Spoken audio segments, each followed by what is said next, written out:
YayForYarn, and the most popular video on my channel is the shortcut brioche baby blanket. So today I'm going to make a shortcut brioche scarf, only I'm going to show you how to work the shortcut brioche stitch in two colors. And two color brioche is really cool because of the way it looks on each side. So I'm using this peach color here. This is called Fort Lauderdale Coral in Hometown, USA, and this one is called Miami Seafoam. So I have two balls of each. I have a size 11 circular needle. Even though this is a flat scarf, you do need a circular needle for this. I have my yarn needle and I have my scissors. So let's get started. So to start out, we're going to cast on 13 stitches using a long tail cast on onto our circular needle.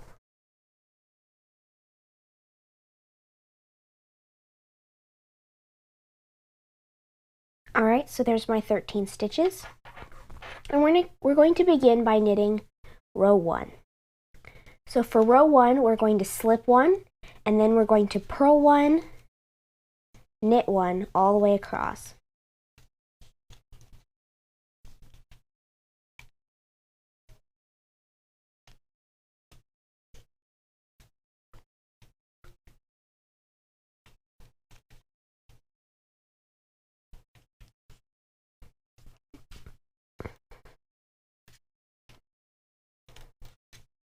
Alright, there's row 1. Now we're going to knit row 2. And to knit row 2, we're going to start back at this side again. This is where the yarn is. We're going to start at this side. So this is why you need a circular needle. We're going to slide this back to the other end of the needle. And then we're going to join our second color. So with the blue, I'm going to slip 1. And then we're going to work a stitch called purl 1 below. And if you watched my shortcut brioche baby blanket video, then you know what a knit 1 below is. We're going to do a purl 1 below. And that basically means instead of inserting, I'm going to move the yarn out of the way here. Instead of inserting the needle into the stitch, we're going to insert the needle into the stitch from the row below and purl through that, and then drop the stitch above off of the needle. So that's a purl 1 below. And then we're going to knit 1. So we're going to purl 1 below and knit 1 all the way across.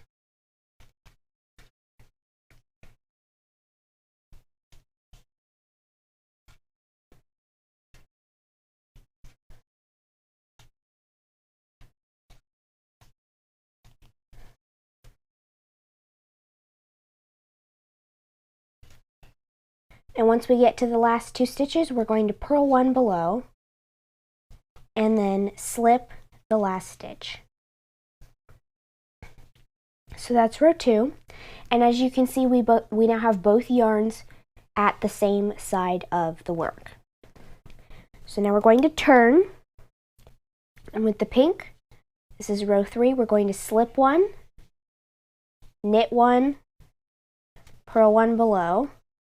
And we're going to keep knitting 1 and purling 1 below all the way across to the last 2 stitches. Knit 1, purl 1 below, knit 1, purl 1 below, knit 1, purl 1 below. So we're up to the last 2 stitches, and then we're going to knit 2. Just keep the little starting tail out of the way. Alright, there's row 3. Now we're going to work with the blue again, so we need to slide back to the other end of the needle and use the blue. Row 4, we're going to slip 1, and now we're going to knit 1 below. And a knit 1 below is the same as a purl 1 below. Instead of knitting into the stitch on the needle, we're going to knit into the stitch from the row below. So I'm going to insert my needle down here and knit through it, and then slip the stitch above it off the needle. So there's a knit 1 below, purl 1, and I'm going to just knit 1 below and purl 1 all the way across.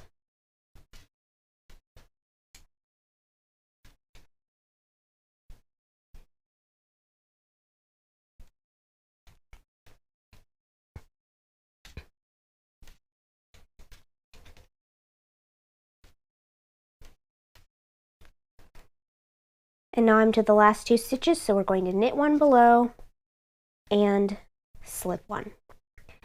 And we're going to need to pull on this tail a little bit to even out the length of this blue stitch down here. So now we're going to turn. So for row 5, we're going to be working with the pink. We're going to slip 1, purl 1, knit 1 below,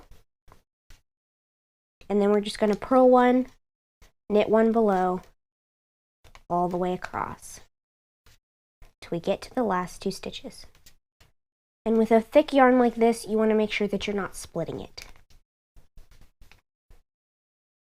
because these particular needles are very sharp.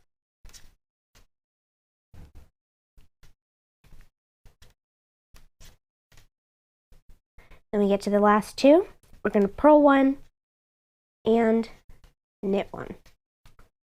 Now for row 6, we're going to repeat row 2. We're going to slide to the other end of the needle, and then with this blue, we're going to slip 1, and then we're going to purl 1 below, knit 1, across to the last 2 stitches. So purl 1 below, knit 1, purl 1 below, knit 1, purl 1 below, knit 1, all the way across to the last 2 stitches. And then we're going to purl 1 below and then slip that last stitch. So now you can kind of start to see the brioche stitch taking shape. And what you're going to need to do, you will see here that like right here, this has kind of, the blue has kind of gotten in front of the pink. So we're just going to stretch the knitting all the way across to unknit some of those stitches in the fabric from the knit 1 belows. And if you have a little bit of trouble with it, you can just take that yarn that's running behind the stitch, just pull on it a little bit both ways, and then it should pop back behind it. So here's the pink side of 2-color brioche, and here's the blue side. And we're going to need to do the same thing on this side too. And you don't have to do this every few rows. You can do this once you're almost finished with the scarf or whenever you want. And that is what 2-color brioche looks like. So now you've worked rows 1 through 6, and we're going to repeat rows 3 to 6 until you either get close to the end of your yarn or you get to the length that you want your scarf to be. Now once you've worked a few repeats of this shortcut 2-color brioche stitch, then you're going to start to see a pattern. And I'm just going to show you the rules of this stitch so that if you forget to bring your pattern with you, or you put it down, you pick it back up and you don't know what row you're on, so then this way that you will know exactly where you are and what you're supposed to do next. So as you can see right here, I have the pink yarn on one side, the blue yarn on the other. So which one am I supposed to work with, right? Well, we just knit the last row with the pink yarn, so we're going to work with the blue. So basically the rules for a blue row is that you always slip both of the pink end stitches. You never knit those in blue. So we're going to slip that. And the basic rule for brioche, for 2-color brioche, is that, as you can see here, we have blue columns and pink columns, and blue columns and pink columns. We're working with the blue yarn right now. So we're going to work the knit or purl 1 below stitches into the blue columns because we're using blue yarn right now. So I'm going to knit 1 below into that first stitch, even though it was knit last in pink. And as you can see, I'm going to try to loosen this out because we don't want this to get too tight and close up the stitch below it. So I'm going to slip that one off. And then the next one is a pink column, which is the opposite of what we're using. So we're going to knit that one regularly as a regular purl stitch. So this is a knit one below, purl one row. And you always stop when you get to the last 2 stitches.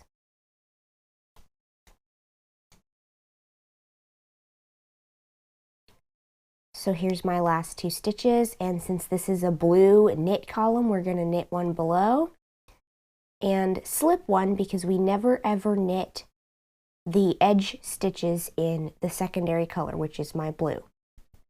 So now when we turn, we know that we're supposed to knit in the pink next because we just knit a row with blue. All the stitches on the needle are blue. And I just want to point out that when you finish a blue row, that you always want to make sure that the yarn is coming from the direction it was knit with. So since in a knit stitch you hold the yarn to the back, when you work that last knit one below, the yarn should be coming from the back. If it's worked as a purl, as on this side, this last blue stitch would be, the yarn would be coming from the front, if you're looking at it from a purl side. So I'm going to start with the pink now, and obviously since this is a pink row, we are going to do something with the end stitches, but with the pink row, you always slip the first edge stitch and knit the last one. So we're going to slip the first pink edge stitch, and we're going to follow the same rule we did a minute ago. Because we have blue and pink columns, since the blue column right here is the opposite of the color we're working with, we're going to work it normally as a normal purl stitch because that's a purl column. And because these pink columns that we're seeing right now are knit columns, we're going to knit them, but since they match the color we're working with, we're going to knit them below. So this is a purl one, knit one below, across row. And of course, we always stop at the last 2 stitches.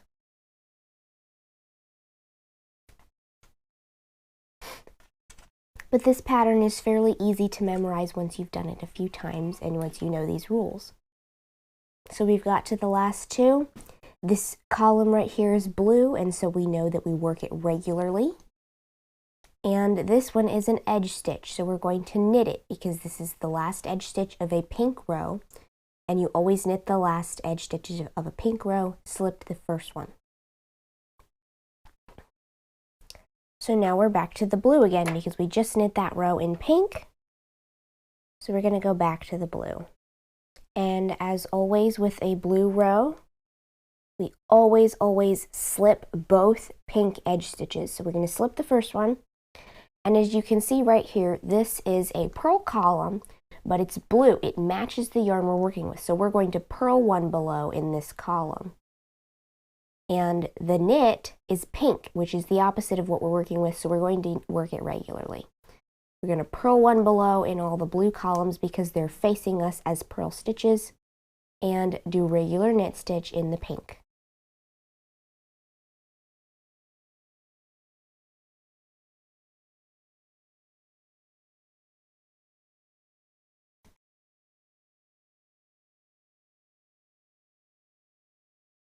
Now we're down to the last 2, and because this is a blue purl column, we're working with blue, we're going to purl it below, and we're going to slip that pink edge stitch as always. Now we've got a pink row, so we're going to turn and work the pink row.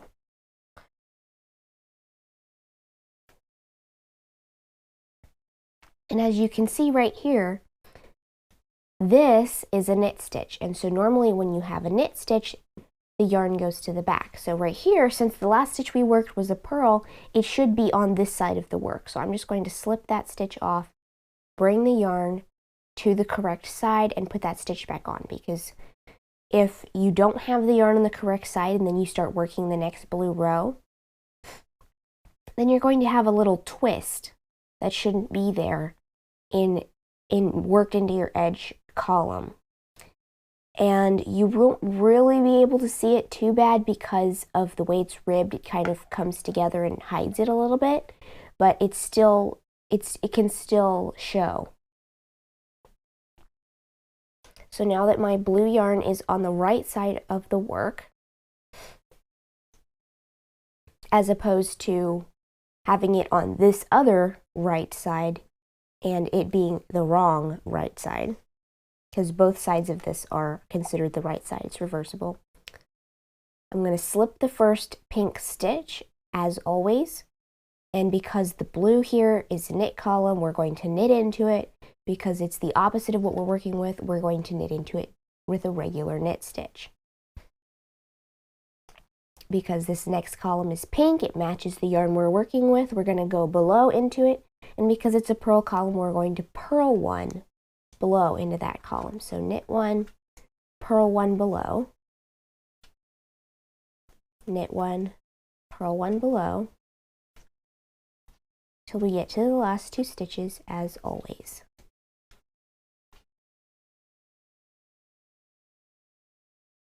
So now we're to the last 2. This last one is a blue knit stitch. Since it's blue, we're going to work into it regularly, and it's a knit stitch, so we're going to knit it regularly. And we're also going to knit, because this is the edge stitch at the end of a pink row, we're going to knit it. And then, of course, every now and then, just give your knitting a little stretch to kind of work all of those strands of yarn into the right places.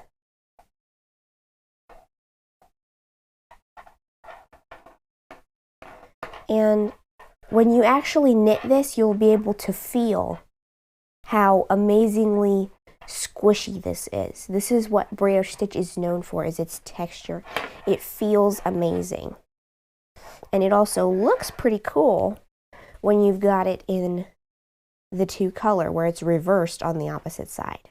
Alright, so I have knit until my scarf is 55 inches long, and I actually ended up buying, just in case I needed it, 2 balls of each color, as you saw at the beginning of the video, but I just got to the end of the first pink ball, and it's already long enough to be a pretty decent sized scarf. So I'm just going to stop here, and I have just enough left in the first blue ball to do my bind off. So even though I bought 2 balls of yarn for this project in each color, if you're only making a scarf that's 55 inches long, then 1 ball of each color will be enough. So now I'm going to work my bind off. And because we cast on the other end in pink, and also because I am out of the pink yarn, I'm going to go ahead and bind off in blue. So I'm stopping at a blue row, after a blue row. And so what we're going to do to bind off, you can see here that the pink stitch that was here before, from the knit one below, the pink yarn that goes behind the stitch, is still there. It's already been worked into its rightful place. So instead of slipping this edge stitch, since we're binding off, I am now going to pop this little stitch off, bring the yarn to the back, even though this was a purl stitch, because we're going to be knitting this edge stitch now. So I'm going to knit the edge stitch, purl the purl stitch next to it. We're not going to knit one below at all in this row because we're binding off. We're going to take this first stitch and pass it over the second one. And we want to work kind of loosely so it has some stretch in it, because this is very stretchy fabric. So we're going to knit the next stitch, pass the previous stitch over, purl the next stitch, pass the previous stitch over. And we want to make sure that we are able to stretch the knitting and have it and still have some stretch in there. So I'm actually going to loosen it up a little bit.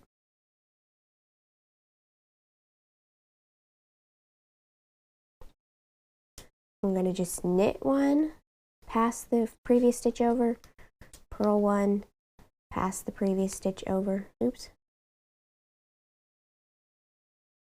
like so, all the way across.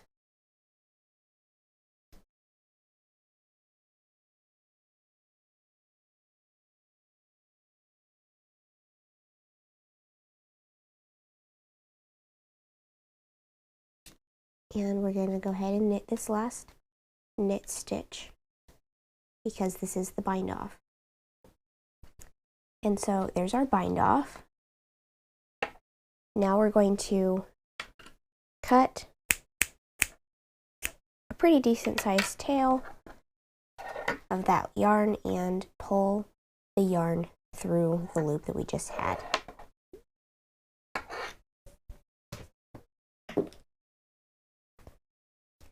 So here is our bound off scarf, and now we just need to weave in the ends. So I'm going to pull on this pink tail a little bit because you can see right here, this last end stitch is just going to, because of the length of it, it's just going to look like part of the bind off. So we're just going to pull on it a little bit so that it's much shorter. You can't even see it anymore.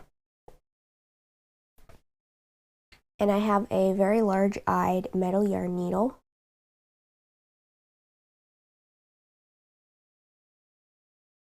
And we're going to weave in the ends.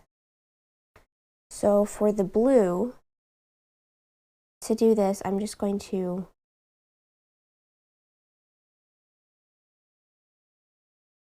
weave it in just a little ways into the bind off row. Well, now you can see right here, this channel right here. I call it a channel. I don't know exactly what it's called, but you have all of these diagonal strands of blue yarn, and on the other side, in the same place, you have the diagonal strands of pink yarn going the opposite direction. So that's this perfect little sleeve in which we can bury our ends.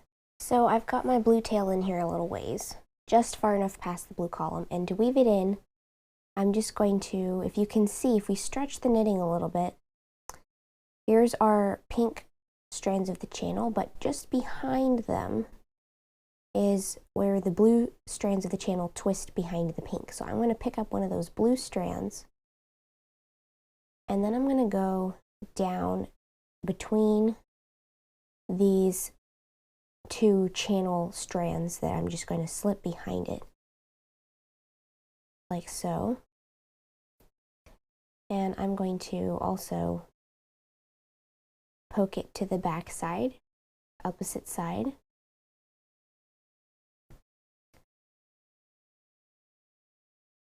So that I can work it down into this channel a little ways.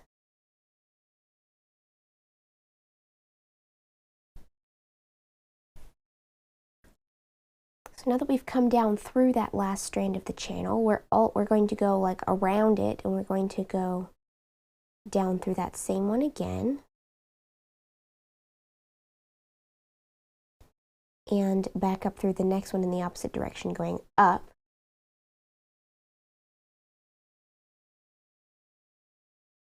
To make that as invisible as possible. And then I'm going to go through a few more strands of that blue channel and come up in the middle of the bind off. And if you just stretch this just right, you won't be able to see it very much in the knitting. And also keep in mind that once this is stretched a little,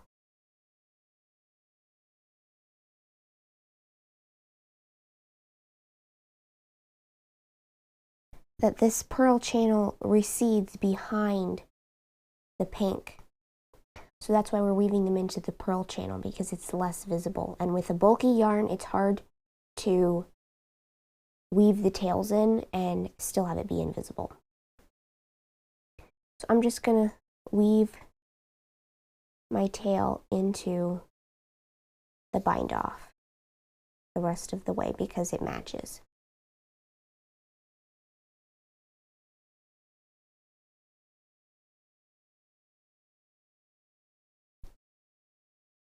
And you always want to make sure that you give it a good stretch to make sure that it's not too tight.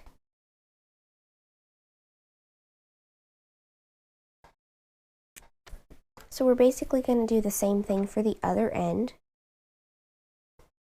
I'm going to start with the pink. And I'm going to mostly weave the pink into my cast on. but I do want to go up and down a little bit so that it does stay put.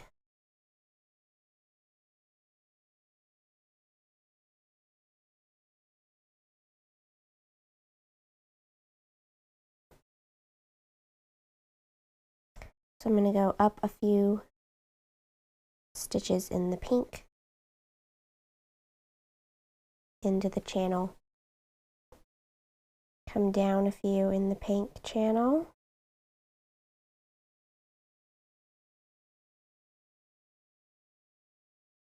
and I want to bring this little blue strand behind so that it doesn't hide it. And as you can see, it doesn't show on the other side. I'm going to go into the cast on a little bit.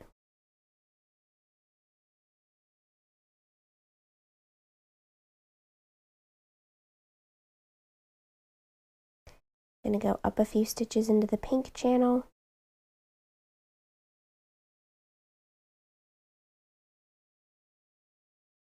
And back down a few stitches on the other side of the pink channel. And make sure to pull out that little blue piece so that it's visible. I'm just going to stretch it a little bit until my little fuzzy tail is hidden. And now I'm going to bury this blue one. And to do that,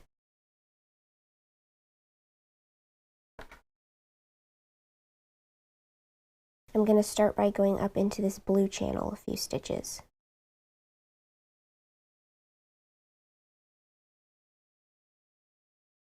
And then I'm going to go behind this pink stitch right here.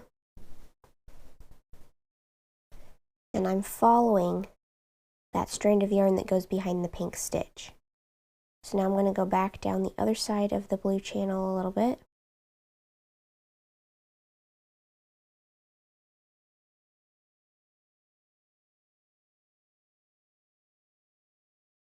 And you just want to stretch it.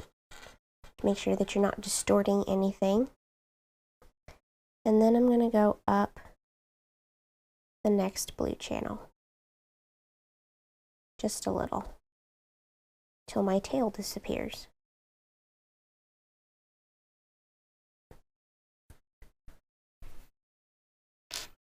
And if there's any little fuzzy bits sticking out from your tails, go ahead and trim them off.